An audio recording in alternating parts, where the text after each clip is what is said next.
Guys, अगर आप राजस्थान की राजधानी जयपुर गए हैं तो आप लोगों ने हवा महल तो जरूर देखा होगा, लेकिन हवा महल के बारे में एक फैक्ट शायद आप नहीं जानते। पूरी ही दुनिया में हवा महल इकलौती ऐसी बहुमंजिला इमारत है जिसकी नींव है ही नहीं, यानी कि इतनी बड़ी बिल्डिंग बिना नींव के खड़ी है।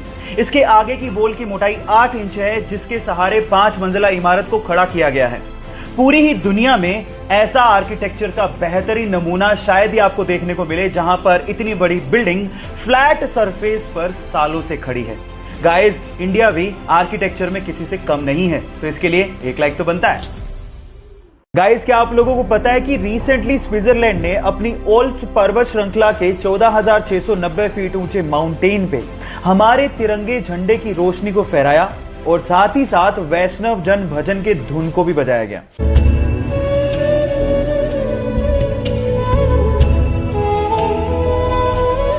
ऐसा इसीलिए किया गया क्योंकि पूरी दुनिया में कोरोना के खिलाफ लड़ाई में भारत की तैयारियों और उनके तरीकों की प्रशंसा हो रही है, और साथ ही साथ ऐसा करके स्विट्जरलैंड ने कोरोना के खिलाफ लड़ाई में भारत के साथ एकजुटता भी दिखाई है। ये बहुत गर्व की बात है हमारे लिए। आपको ये खबर सुन के कैसा लगा, चैट सेक्शन में लिखना मत भूलिएगा।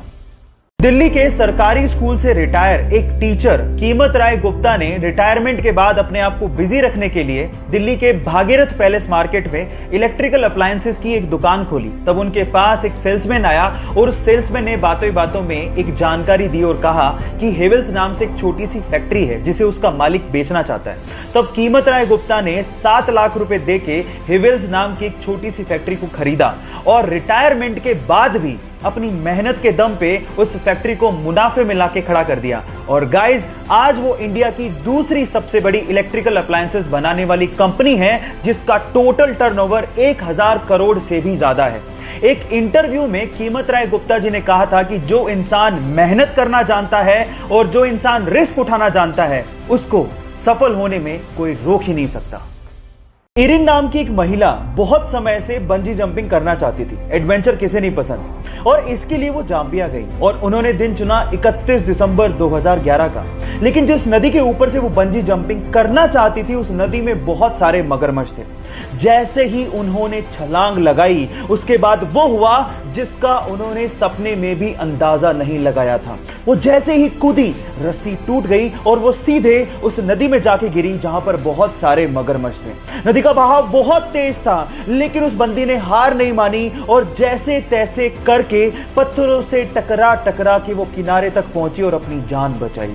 कभी कभी एडवेंचर हमारे लिए लेने के देने कर देते हैं, लेकिन इस महिला की जाबाजी के लिए एक लाइक तो बनता है।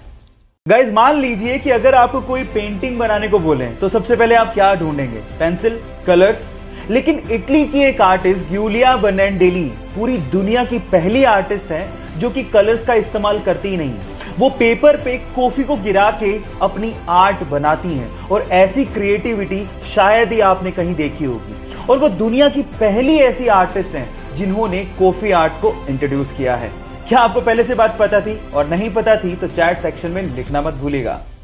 गाइस, क्या आप लोगों ने ऐसी स्मार्ट वॉच के बारे में सुना है जो आपकी फिंगर को ईयरफोन में कन्वर्ट कर देती हो और उसके बाद आप इसको ऐसे लगा के अपने खोल्स या म्यूजिक सुन सकते हैं?